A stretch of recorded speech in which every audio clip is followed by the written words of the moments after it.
Hi, everyone. I'm Maureen McGuire, Senior Vice President for Advancement at CHR, and welcome back to the Real Life, Real Hope podcast.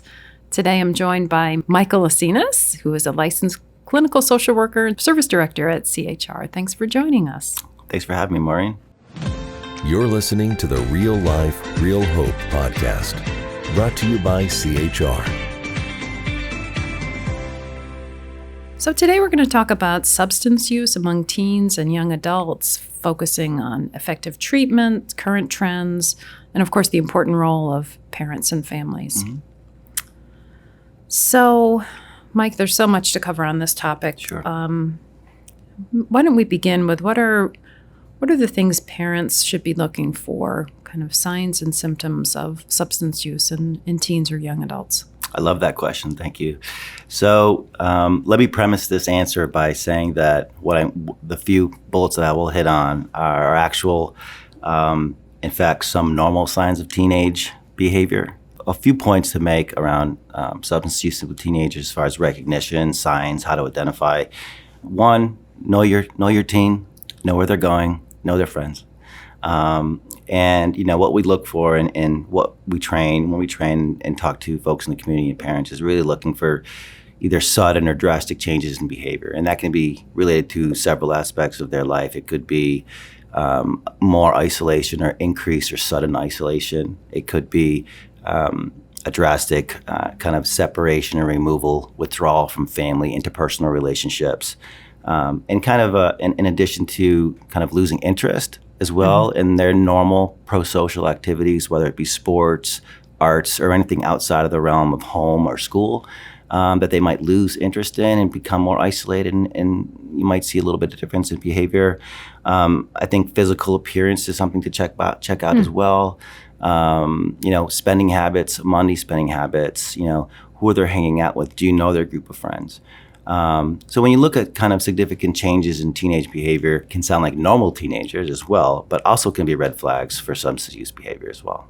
Are you looking for a pattern of changes, or just one change in and of itself could be a red flag? I think it could be either or both. It could be both. It could be one. Like I said, I think it really comes down to knowing your kid, being able to talk to them, have a relationship, and building that rapport from earlier on. And if you do see some changes, then start talking and asking questions. The dinner table is a great place to do that. And I'll talk more about that. A little cliche, but really it could be one, it could be several flags. It's hard to identify sometimes. Some parents know right away, and some teens are way more open about their use and what they're doing to their parents as well. So I guess that leads me to the question, like at what point should a parent start talking to their child or their teen about substance use? So we're really going back to elementary school now. We have teenagers and young teens that are in substance use treatment and who are experimenting using. And so we're really focused on prevention. Mm-hmm. And that starts, when you know your kid and where they go to school, their developmental level and what they will understand. And so I would say, later in elementary school is when it's a good time to start talking about the dangers, the cons of using drugs and alcohol. Of course, with legalization, that conversation has changed a little bit and shifted. But I think that's a great time because we are seeing more kids starting to use and have more access at an earlier age, and that includes middle school. Wow. So tell us, how can parents find, if they are concerned that their child has a problem or their teen has a problem, how can they find treatments? Yeah. So they can talk to their PCP for one, and their PCP their pediatrician may or may not be familiar with access. Several are. As far as being here at Community Health Resources, we have several different types of substance use treatment for teens and for adolescents and families, including intensive in-home programs, outpatient programs. If you are not in a CHR area, there are several other treatment facilities in the state of Connecticut. 211 would be an access point for information for families, as well as calling CHR, our triage and 800 number. We'd be able to help them navigate the system if we don't supply that for them. And what are some of the services you alluded to? Most of our models that we use for programs that we use for our teenage substance use, behavior disorder type programs are multidimensional family therapy, which is an intensive in-home model, which really is a heavy focus and more intensive than once a week outpatient. Those are for teens who might have limited access and need more support over the week, in addition to working with parents and how to support their kids while they're going through treatment, what they need to support them with their triggers. And in-home means that the CHR team literally goes to them? That's correct. So we go to their homes up to 3 times a week to provide that fantastic. support. It is. In addition to that, we have a lower level of care called STRI, which is a outpatient intervention, which is once a week. But it is also a very research-driven model, evidence-based model like MDFT that serves teens in an outpatient setting up to 1 to 2 times a week to address not just substance use, although substance use is the primary reason for the referral to that program, we touch on all aspects of their lives. So it's really a newer and different, highly researched way of intervening with teens that has proven to be more effective than we have done in the past. And so is that like a strengths-based Very much. approach? It's very much a strength-based approach. It is a harm reduction approach, which means we don't tell teenagers or dictate that they need to stop using drugs and alcohol. It's more of meeting them where they're at, looking at all aspects of their lives. Where are they happy? Where are they not happy? Having them score that. And where do they want to be? What kind of changes do they want to make? As opposed to pushing our agenda on them and what we think they need to make. And that seems to be more effective and has proven in our outcomes. Harm reduction is really like an abiding philosophy at CHR, Yes, right? yes. It used to be, when I first was in the field many years ago, it was more of a 12-step approach for teens. There was substance use treatment programs, not necessarily highly researched or evidence-based, but took a very abstinence type of approach to treating teens.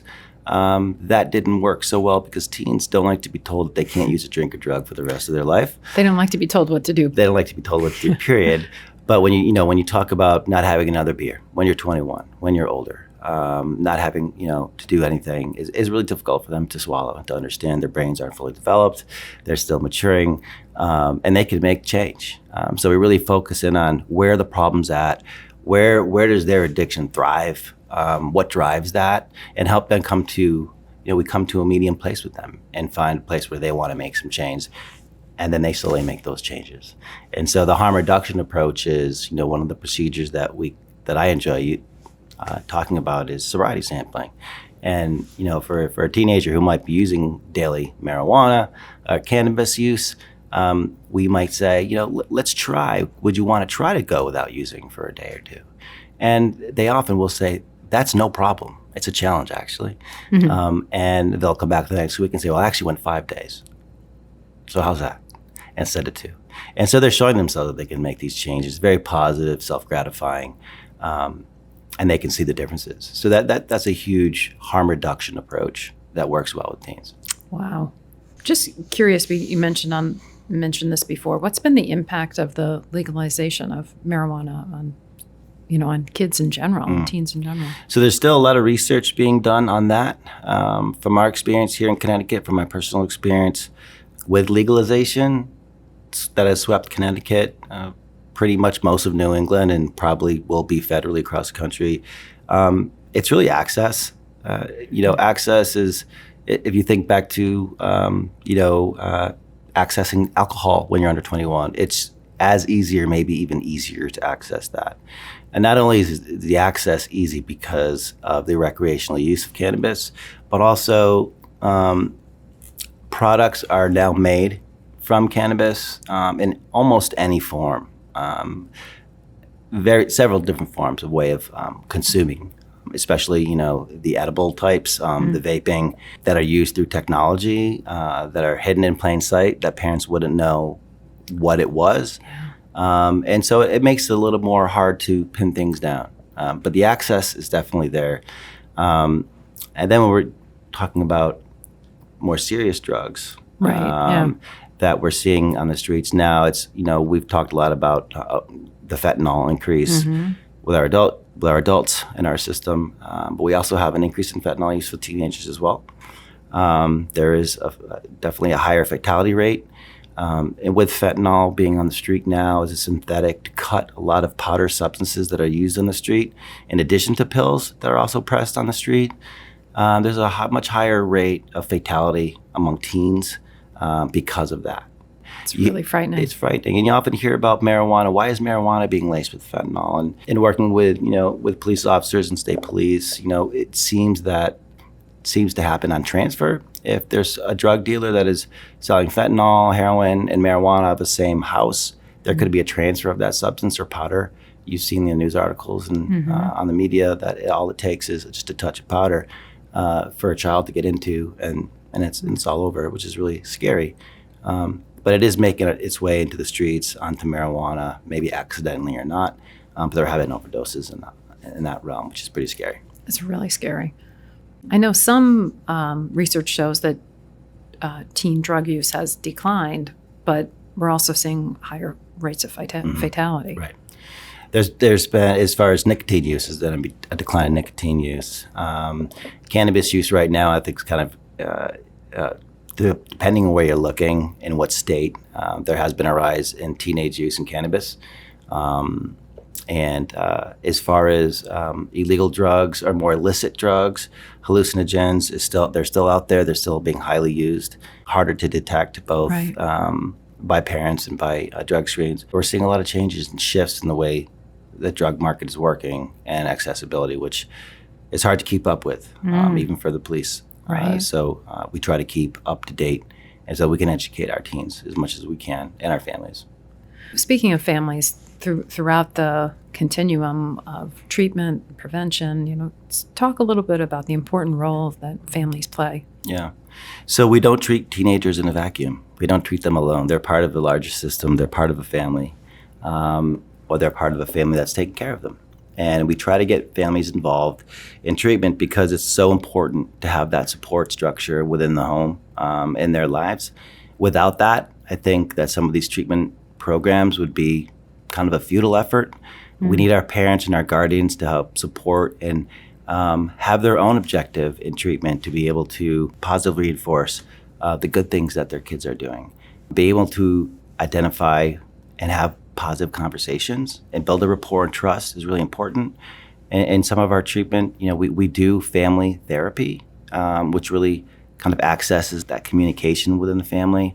And some of our programs, like the STRIVE program we talked about, we have parents come in and we do role plays with the parents and the teens, which is fun and also very insightful, way to gain insight for the teens and for the parents. And we do reverse role plays and put the parents in the role of the teens and the teens in the role of the parent, which is a really interesting dynamic to see. And it comes out in a way that is very positive. And that's the way these programs run. So families play 50% of the roles as the client. They need to be there to meet them when they come home at night, to leave the light on, and to have those conversations. Yeah. So what advice do you have for parents about, along the way, starting the difficult conversations? I would, some of this is a little cliche, but it's actually in the research. And when I say family dinners, I mean family dinners. And that is congregating together as a family unit to openly communicate on anything in your life. So really it's understanding your kid, your teen, what they're up to, get to know their parents, your child's friends' parents. Let them know what their expectations are. That, if you're going to be out there and something happens, I'll come get you. There's safe ways to get home rather than getting in a car. In addition to stay up for when your teens come home. Leave the light on. Give them a hug when they come home. Let them know that you're going to be waiting. That'll increase trust and it'll increase rapport. And you'll know how they're coming home. Right. That may or may not trigger different conversations. So I think that the more you know what your kids are doing, the more you know who they're with, the more you know the parents of the kids that they're with, the better relationship you're going to have, and the more trust will go a longer way. Right. And those conversations will then be easier because you'll have that foundation of trust. That's right. And that's why they need to start early, so you can have that rapport. So it's not a new, strange thing for a teenager to be like, why are you asking me that now? Right. I'm 17. I know all that. Maybe you could have said that to me when I was 14 or 13. So that would be my advice to parents. once a parent has started having these conversations with their child and their teen, but they do want help, where can they turn? They could turn to CHR. We have several program structures for teenagers from low level to high level, except for inpatient. And we can provide that treatment if you live within our geographic locations, or they can call 211 and ask for that specific treatment intervention or specific help for their teens. They'll be able to point them in a direction. They can also speak to their insurance companies to get advice on who are their substance use providers. And I would also recommend to use your PCP, their pediatrician, as well as for support in that as well. And to keep your pediatrician apprised as to what's going on with your teen so that they can understand what's going on as well. They can have conversations behind closed doors without parents with those teens as well. And follow up as part of the treatment team. That's great. Yeah. Thank you so much, Mike. Thank you for having me. This podcast is brought to you proudly by CHR, where real life meets real hope. Visit chrhealth.org to explore resources and services. Be sure to like and subscribe wherever you get your podcasts. Please rate and review and join the conversation on social media.